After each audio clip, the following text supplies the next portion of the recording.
Jeddah, the principal port and main gateway into Saudi Arabia, epitomizes the country, a mixture of ancient Arab culture and Hilton Hotel architecture. In the mosques of Jeddah, as everywhere else in this land of 5 million fervent Muslims, prayer is a vital part of everyday life, and the Quran a constant source of inspiration.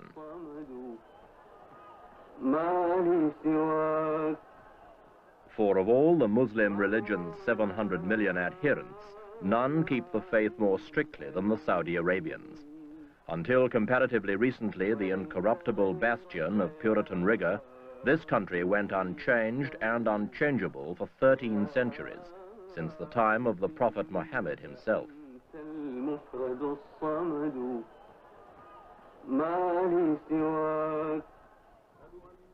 But if it looks to the heavens for spiritual riches, it looks now to the earth for its economic wealth.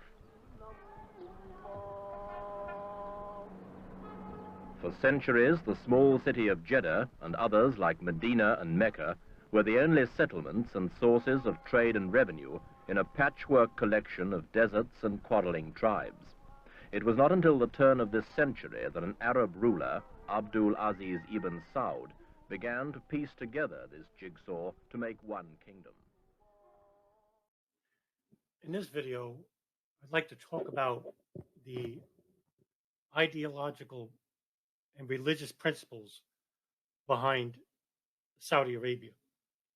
Not many people are familiar with how Saudi Arabia became such a powerful country in the Middle East in a relatively short amount of time.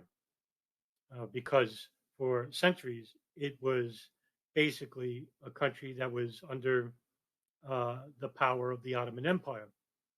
And through help by the British Empire late in the 20th century, late 19th century, where Saudi Arabia became the country as it is. But there are two stages that made the country quite dissimilar to many countries around the world, whereas Saudi Arabia is the only country in the world with a monarchy, and a religious one at that. And so it's based on two principles: the military, political institution, and the religious institution. And this all started back in 1744, when an individual by the name of Muhammad ibn Abdul Wahhab, who is a Sunni cleric who had been under pressure from other tribal leaders for his more strict interpretation of Islam. What he basically saw as an affront to Islam was that people were actually worshiping at the grave of the Prophet Muhammad. Foreigners would come into Mecca and Medina and pray. Wahhab actually believed that in order to respect and revere the true interpretation of Islam is to go back to the age of the caravan, which are basically the first two generations from the Prophet Muhammad. According to the Saudi writer Abdul Aziz Qasim, it was the Ottomans who first labeled Abdul Wahhab's school of Islam in Saudi Arabia as Wahhabism. Now, this area wasn't called Saudi Arabia. It was called the Emirate of Diriyah, and basically was controlled by the Ottomans. The pivotal idea of Ibn Abdul Wahhab's teaching was that people who called themselves Muslims, but who participated in alleged innovations, were not just confused or misguided or committing a sin, but were outside the pale of Islam altogether.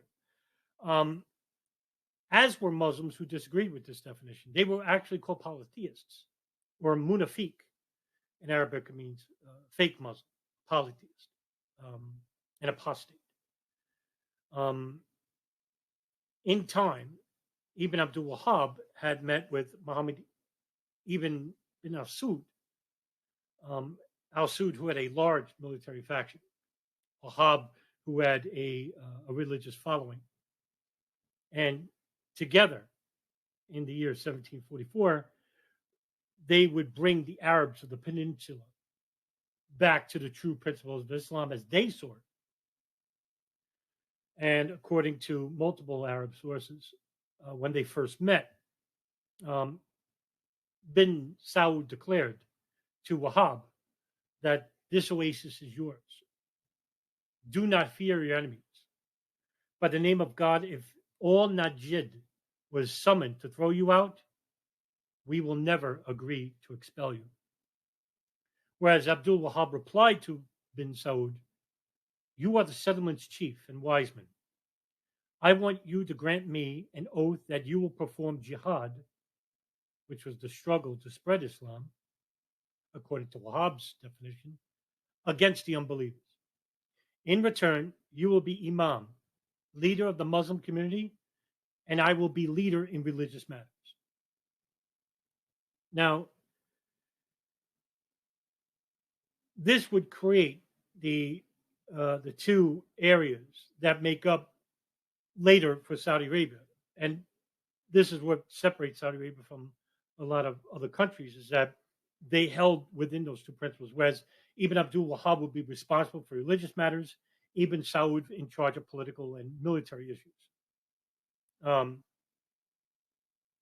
so they began constructing their first Saud state, which is the Emirate of Diriyah.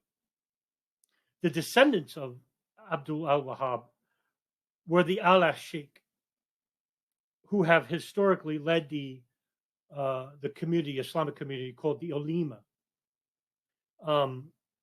which dominate the Emirate Diriyah's state religious institutions. Now, this could be seen also with the current Saudi Arabian state as well. Many of the hierarchy, many of the kingdom itself, the family, the more powerful faction within the country are descendants of directly from al-Sheikh. And it's important because this is what keeps foreigners or outsiders from becoming heads of state or heads of the intelligence services or heads of the ulema, the religious institutions within the country. Now, Saudi Arabia, within the country, the family is held in prestige similar to that of the Saudi royal family, with whom they share power. And they have included several religious scholars, officials, etc. And the arrangement between the two, the al-Sheikh and the Saudi royal family, these are the descendants of Ibn Saud and al-Wahhab. The arrangement between the two is based on the al-Saud maintaining that the al-Sheikh authority upholds religious matters and upholding and propagating the doctrine of al-Wahhab, which is basically Wahhabism, or the Salafi doctrine, the ultra-orthodox, which isn't propagating to the Quran, but rather to the hadiths, such as the schools of Ibn Taymiyyah, Ibn Hanbal, etc. In return, the al-Sheikh support the al-Saud's political authority, thereby using its religious moral authority to legitimize royal family rule. The transfer of power in the Saudi kingdom would start with Abdulaziz ibn Saud from the Emirate Diriyah, which constituted the final reconstruction of the Emirate Diriyah, which is now presently called Saudi Arabia. And the descendants of Ibn Saud are called the Saudati Seven. And there are 7 family lines, and they are the following: the Fahd, Sultan, Abdul Rahman, Nayef, Turkey, Salman, and Ahmed. The number of children that Ibn Saud fathered in total with his multiple wives is unknown. However, multiple sources indicate that he had 37 sons.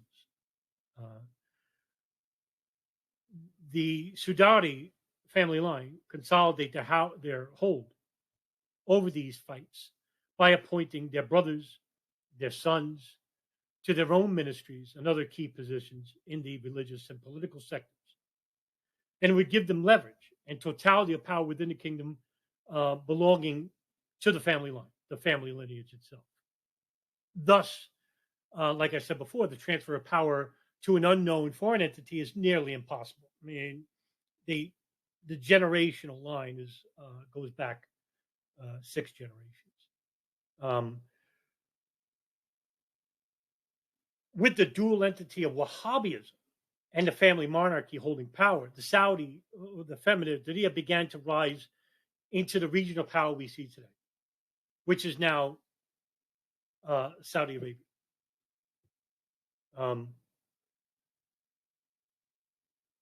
And it began with the United States. Now, no 2 countries could be more different in its internal complexion, that the United States being a secular constitutional republic, and Saudi Arabia, which is a ultra-conservative Islamic absolute monarchy. But in 1933, their partnership became official, with Saudi Arabia having a good relationship with the British since the 1800s, who helped expel the Ottoman Empire from the country, from the Emirate of Diriyah. But the House of Saud was still looking for recognition with the United States. What could they possibly offer them? In 1931, Ibn Saud granted a concession to a U.S. oil magnate called Standard Oil of California, which allowed them to explore for oil in the country's eastern province called Al-Hassa.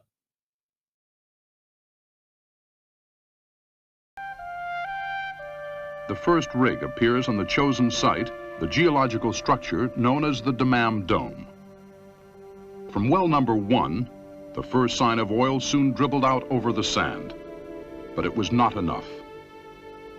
For the young Saudi crew, working on well number 1 was a strange new experience, learning new skills and adapting their ancients.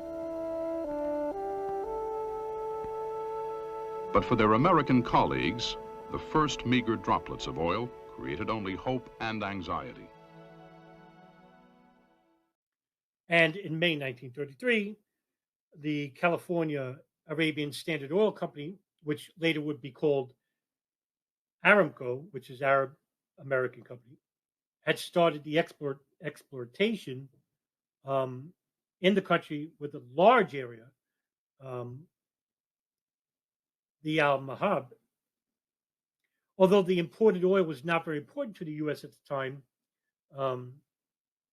Washington seemed hungry for Saudi oil, since their competence in finding oil in Saudi Arabia has greatly grown, which resulted in stronger relations with Saudi Arabia. And over the years, their relationship began to grow. And so the United States became the primary country in trying to regulate an oil market with a country that can produce billions and billions of barrels of oil. But during World War II, the United States had to put their friendship on hold, which led Saudi Arabia to a vulnerable position for attack, which Italy took advantage of by bombing a Casco oil installation in Dharam, crippling Saudi Arabia's oil production. But with the end of the war in 1945, the citizens of Saudi Arabia saw the United States as an immoral country. With the threat of the Cold War looming in the future, the United States didn't bother to put the Saudi partnership on the back burner. Instead, it tried to strengthen it. And under the Truman administration, he promised Ibn Saud that he would protect Saudi Arabia from Soviet influence, in which Soviet Union saw the valuable asset of Saudi Arabia in the 50s. Therefore, the U.S. increased its presence in the region to protect its interests and its allies. By doing this, though, the U.S.-Saudi relationship truly began to grow and take hold. As for the rush for the world's largest oil fields at the time, in 1951, under a mutual defense agreement, the U.S. established a permanent U.S. military training mission in the kingdom. And they provided to give the Saudi military, which is basically primitive, training, support, and use of weapons, other security-related services in the Saudi security forces. By 1964, Faisal bin Abdulaziz Al Saud would become the new king of Saudi Arabia. This would make the United States lend pause about what kind of monarchy Faisal would bring to the table to the United States, as opposed to Ibn Saud. According to Faisal, his main foreign policy themes were pan-Islamism, anti-communism, and pro-Palestinian nationalism, because at about this time, the Israeli-Palestinian problem was widely known to the Arab world. At about this time, also, the ideology of Pan Arabism, or nationalism, Pan Arab nationalism, which was made popular by Gamal Abdel Nasser, the president of Egypt, which was later called Nasserism, was an ideology that was not accepted by the more religious institutions. And in Saudi Arabia, they considered nationalism an affront to the ideology which they purport, which is Wahhabi Islam.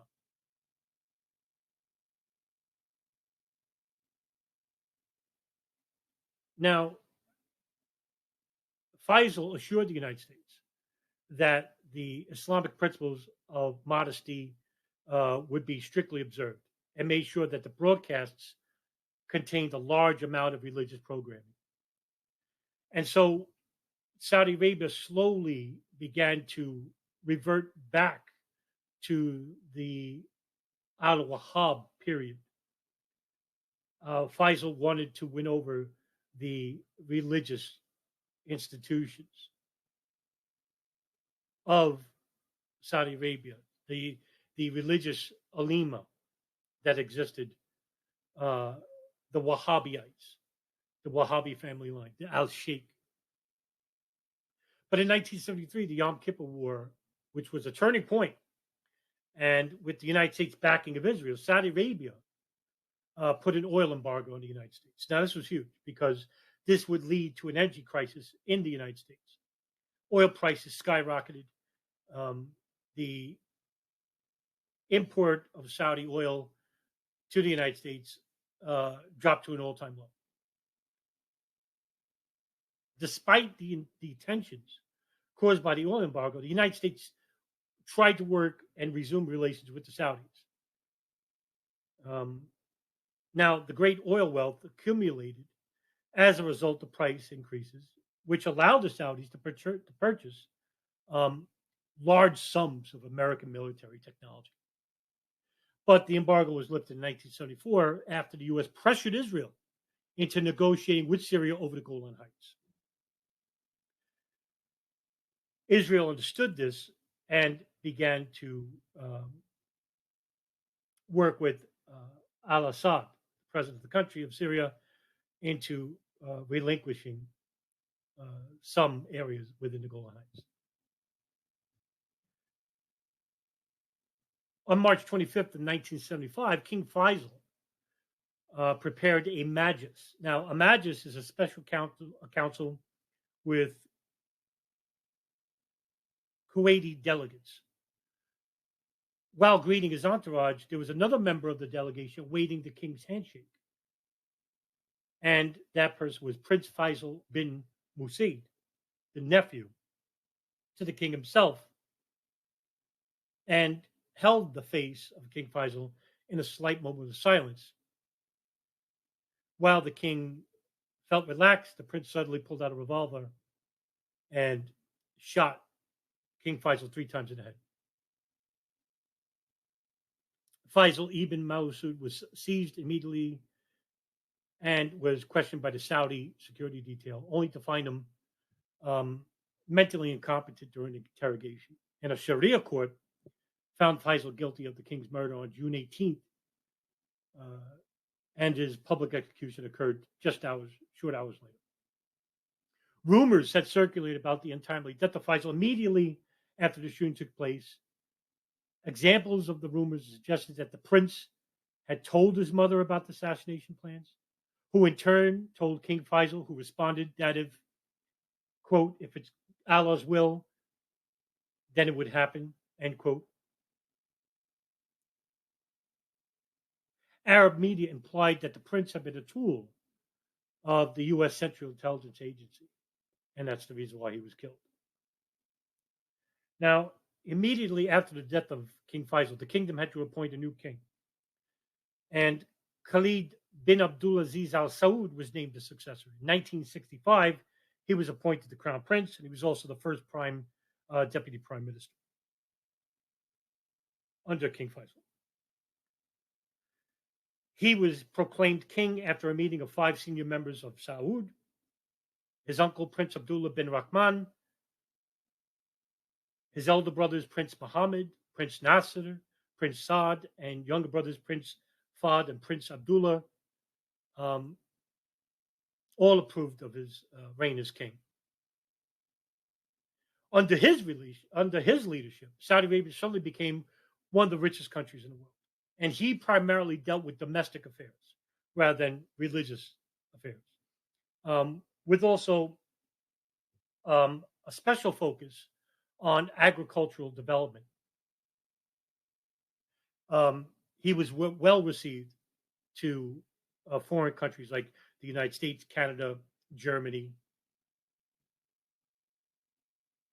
His notable achievements in his reign, including the institution of the second 5-year plan, which aimed in 1975, which aimed to build up the Saudi infrastructure and healthcare, while also launching the kingdom's third development plan, with the planned budget of $250 billion in May of 1980.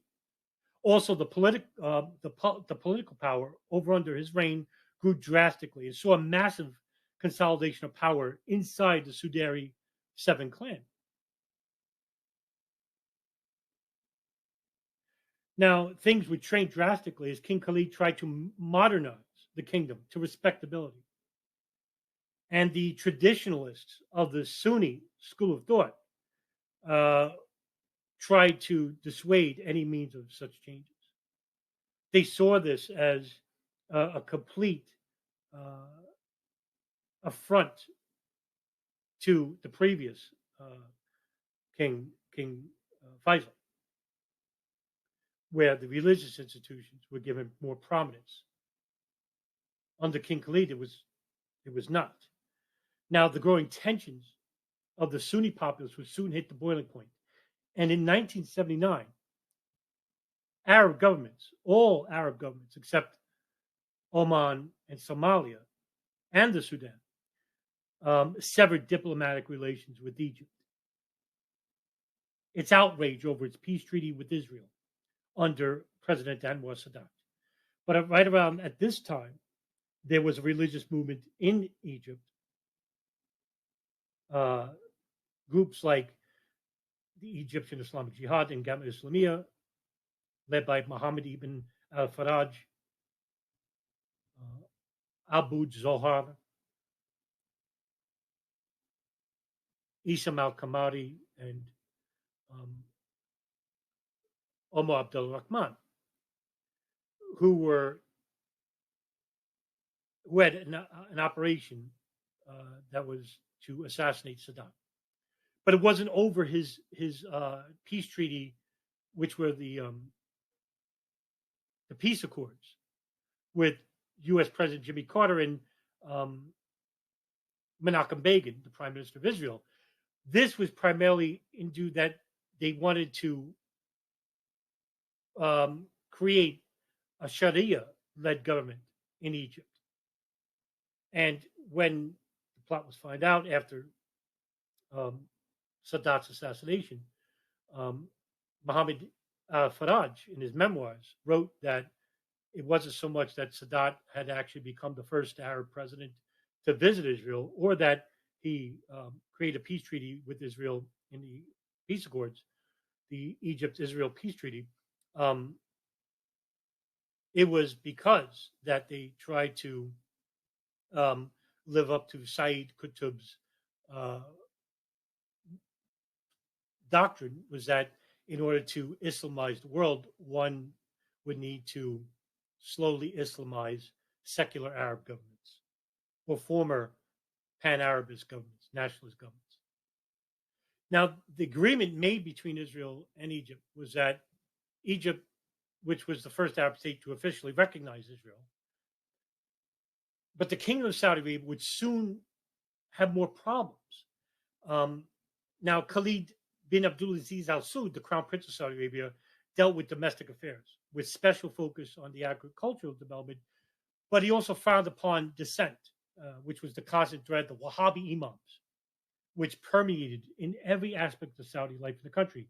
And he had crackdowns on popular hardline imams. Same thing that happened in Syria, same thing that happened with Assad in Syria, same thing that happened with Hosni Mubarak in Egypt. And this would have a resounding effect. And on November 20th, 1979, the imam of the Grand Mosque, Sheikh Mohammed al-Subayl, who was preparing to lead the prayers for the 50,000 or so worshippers who gathered for prayer.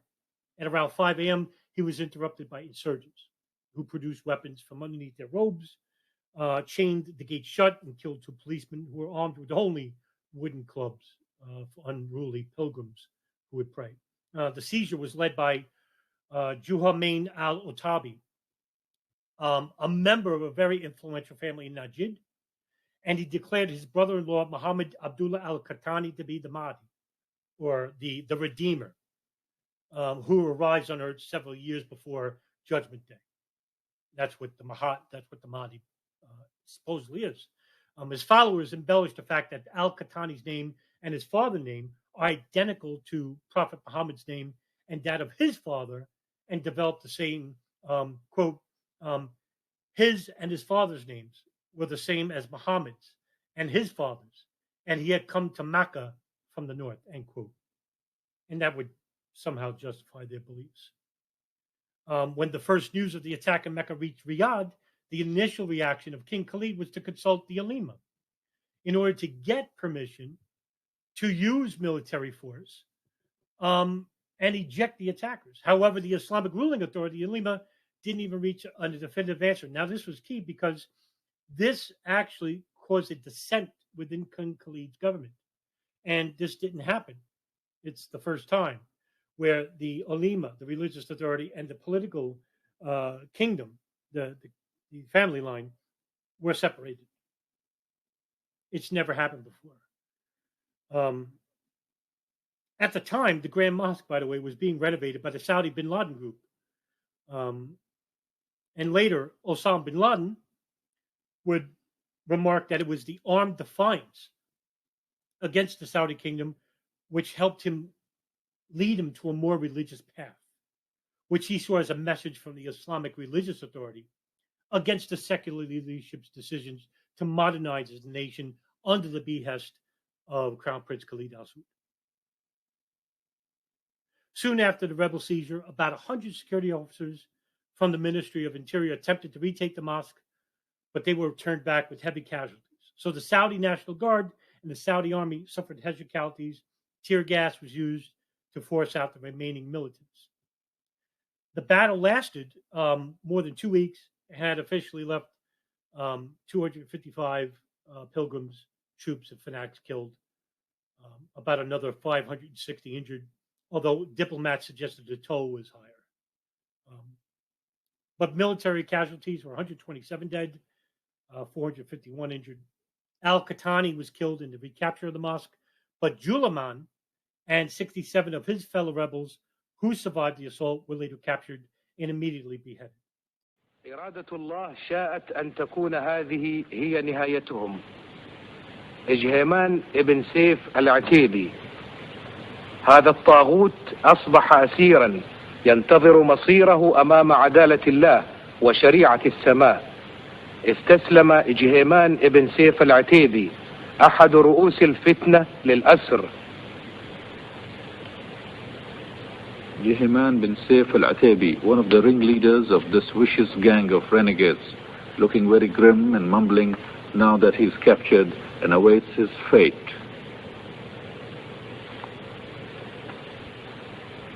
ولكن أين هو المهدي المزعوم؟ لقد ذهب إلى الجحيم، لقد قتل، لقد فتكت به قوى الإيمان وانتصرت عليه وعلى أعوانه، وأصبح كما نرى كتلة لحم قتل فيها الخير وتورمت أطرافها بالضلال. Where is the Mahdi or the Messiah? He is dead and born onto hell. وها هي جموع الأسرى من أولئك الخوارج، وقد كتب الله عليها الذلة وبدت بهذه الصورة الكريهة أمام الله وأمام عباد الله وأمام التاريخ الذي لم يعرف فعلة أقبح من فعلتهم وجريمة أبشع من جريمتهم. حتى الأطفال غرروا بهم. This is another group of the renegades who caused all these crimes.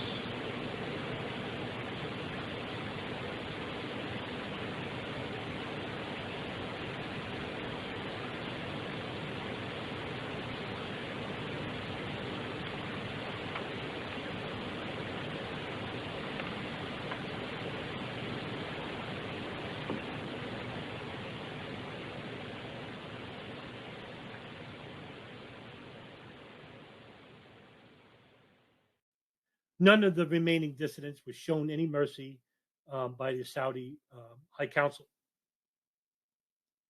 And they were executed on January 9, 1980.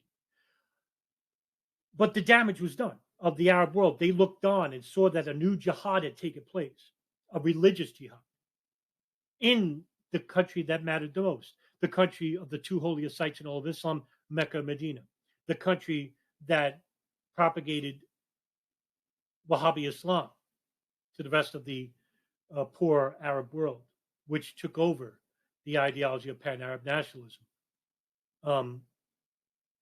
Saudi King Khalid, however, did not react to the upheaval, but he enforced more crackdowns on religious Puritans in general.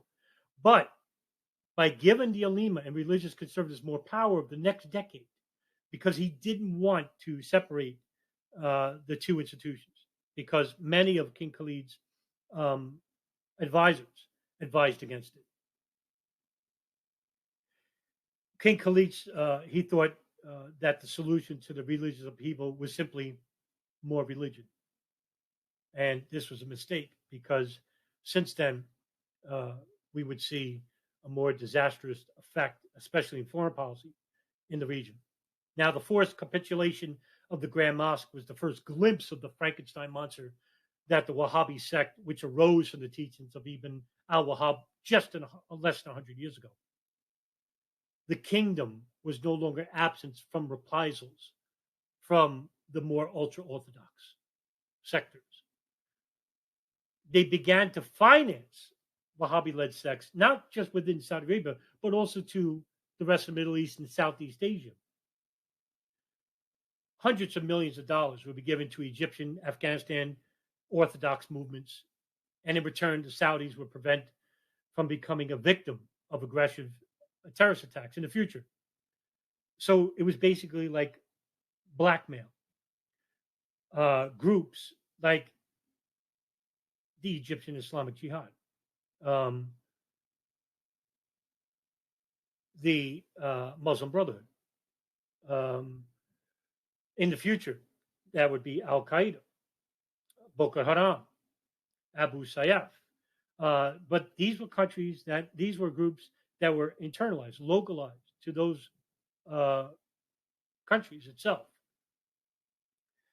But King Khalid didn't have much of a military. And at this time, the United States was not involved militarily in the country itself. So they had no influence whatsoever. So Saudi Arabia itself was basically paying blackmail. At the same time, you had the religious structures, the religious, really rich donors that were given millions of dollars to these groups because they affiliated with them. A lot of people within even the kingdom, the family line, the Saudi 7, which I think is approximately 1,500 members. It's a large family, the Saudi 7 family line. So you have a lot of these people who basically sympathize with the more religious or overt religious groups that wanted to propagate and spread the Islamic ideology worldwide, in which they tried to do in these secular Arab governments from within, like Egypt was trying to do. By 1981, Khalid had suffered a massive heart attack, and he lived, but he was unable to rule. And so Crown Prince Fahd ibn Abdulaziz Al Saud was in charge of ruling the country by default. And he had risen to the throne when Khalid finally passed in 1982. Now, King Fahd, had been an ardent student of U.S. politics and even visited the United States in 1947, along with his brother and former Saudi King Faisal bin Abdulaziz Al Saud. Now, Fahd, much like Khalid, had feared a religious uprising which would overtake the kingdom and began financially supporting Iraq under Saddam Hussein against their war with Iran. The CIA had begun internally influencing relations with the Ba'athists in Iraq and began fishing for information in Tehran's Iran capital. Because at this time, you had the major countries that were considering Iran the more of the regional enemy were the United States, Israel, and Saudi Arabia. By 1982, King Fahd had immediately began repairing relations with former Arab nationalist governments, starting with Syria, and began to meet with Hafez al-Assad, the president of the country. Fahd also supported, at the same time, the ultra-Orthodox, who began to interject religious laws, as well as supporting the expansion of the religious police, which were called the Committee for the Promotion of Virtue and Preservation of Vice. Women began to wear the full veil, the niqab and the burqa, and also movie houses continued to remain closed. Fahd had also supported the famous Qadi, who was also the Grand Mufti of Saudi Arabia, Abdul al-Aziz ibn Baz, who was considered non-compromising in his stance of the Wahhabi Islamic faith. Later on, at the same time, Ibn Baz would later condemn Osama bin Laden, considering him a munafiq, which is a false representation of being a Muslim, a fake Muslim. And so Ibn Baz had decreed a fatwa against anyone supporting bin Laden. Quote, "It is obligatory to destroy and annihilate these publications that have emanated from Al-Fiqh or from Al-Masari or from others of the callers of falsehood, bin Laden and those like him, and not to be lenient towards them. It is obligatory to advise them, to guide them towards the truth, and to warn them against this falsehood. It is not permissible for anyone to cooperate with them in this evil. And it is obligatory upon them to be sincere and to come back to guidance and to leave alone and abandon this falsehood. So my advice to al-Masri, al-Fiqh, and bin Laden, and all those who traverse their ways is to leave alone this disastrous path and to fear Allah and to beware of his vengeance and his anger and to return to guidance and to repent to Allah for whatever has proceeded from them."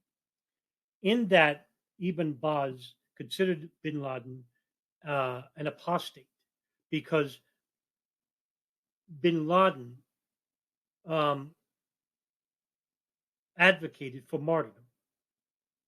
Ibn Baz considers this un-Islamic, and he would be right, even though I don't agree with much of what Ibn Baz says in regards to how he feels about secular countries and nations and his want to have the world Islamicized. However, he did see that bin Laden and others like Ayman al-Zawahiri considered un-Islamic because they were killing innocent people with their bombing campaigns, such as the 1998 East Africa bombings, the 1993 World Trade Center bombing, which was not linked to bin Laden, the Khobar Towers bombing, and of course, September 11, 2001, which was later. But you could see that the ideologies differed, even though bin Laden later would respect Ibn Baz himself as an authority, and he was an authority, especially in Saudi Arabia where it mattered. Now, under the Reagan administration, the relationship between the United States and Saudi Arabia would witness a troubling event, which would make the country a target for international terrorism. And it began with the U.S. military protecting the Saudis from a false assertion that Iraq, which however invaded Kuwait, were threatening to invade the Saudi kingdom next. The end of the Soviet invasion saw the retreating secular invaders head back to the communist nation, and bin Laden, who helped finance many of the Mujahideen, the Arab Mujahideen, in Afghanistan to expel the Soviets, went before the kingdom and offered his services to repel the Ba'athist army of Iraq. And the Saudi kingdom actually denied this offer. At the meeting were King Fahd, the director of intelligence, Turkey bin Faisal bin Abdiz al Saud, and they feared bin Laden because they feared the religious institution. They feared the Mujahideen, all of them coming back to the countries of origin with more power. Here they are. They expelled the Soviet Union. And Fahd feared the reprisal and ordered bin Laden to house arrest, froze his assets, took away his passport. Now, according to Peter Lentz, bin Laden had met with Prince Turki al Saud, and Prince Turki al Saud gave bin Laden an ultimatum: leave the kingdom without incident, do not commit to an attack against it, and your passport and finances would be released back to you. And bin Laden actually agreed. But by then, bin Laden had his associates go to the Sudan and meet with Hassan al-Turabi, leader of the National Islamic Front, the religious authority in Sudan, and bin Laden, along with many of his followers in Afghanistan, the Arab Mujahideen, not the Afghans, but the Arabs, along with Ayman al-Zawahiri, Imam Abdul Aziz Dr. Fadl, many of the Egyptians that were at this time manipulating bin Laden to become more of a threat, not to Arab governments, but to foreign governments like the United States and the West, Israel, which were considered the far enemy, the near enemy, which were Arab governments. And that was a book written by Ayman al-Zawahiri called Knights Under the Prophet's Banner, in which he defined there were two enemies. One, which was the near enemy, Islamizing secular Arab governments by destroying secular Arab governments from within, one by one. The far enemy, considering the United States and Israel, Great Britain, and the coalition partners, in which they would militarily attack after the takeover of secular Arab governments. Throughout the 1980s, early 1990s, even, Saudi Arabia poured in hundreds of millions of dollars to mosques inside, not just Middle East, to propagandize these poor regions of these Arab countries like Afghanistan, Iraq, Pakistan, Egypt, Libya,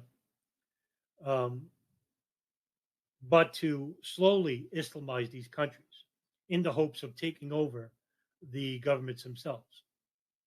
And so Saudi Arabia began pouring hundreds of millions of dollars in blackmail money, basically.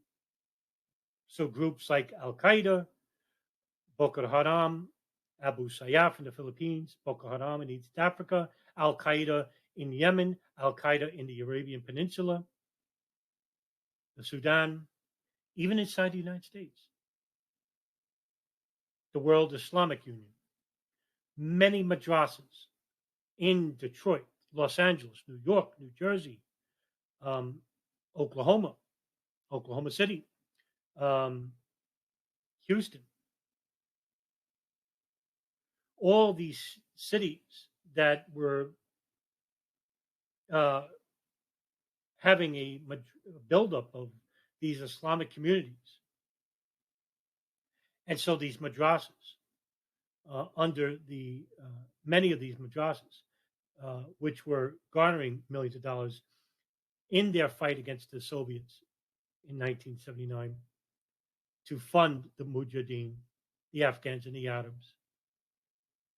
Much of that money came back to the United States. And inside these contacts, led by Ayman al-Zawahiri and Omar Abdullah Rahman in New York, in New Jersey, began to build terrorist cells inside the United States. From older organizations such as the Abu Nidal organization, the ANO, going back as the 1970s. And so the Kingdom of Saudi Arabia, which basically went from a non-factor in the Middle East, from the Emirate of Diriyah to the expulsion of the Ottoman Empire, to the United States discovering the oil fields within the kingdom, which then gave Saudi Arabia some authority within the country, the region, which then in 1980, the United States began to hold a more powerful influence within the country. And of course, in 1990, with the institution of military bases in Saudi Arabia, and haven't left since. So Saudi Arabia in itself, from a very short period, less than 100 years, became a relative nobody to an actual powerful Arab nation with the help of the British and the United States. And now Israel, in the hopes of destroying one Arab country at a time, in which they would destroy the Shia, destroy the socialists, destroy the nationalists, replace these countries into war-torn countries. Therefore, the United States would have a reason to stay within the fraudulent war on terror. And I think that's enough for today. And I'll see you in the next video.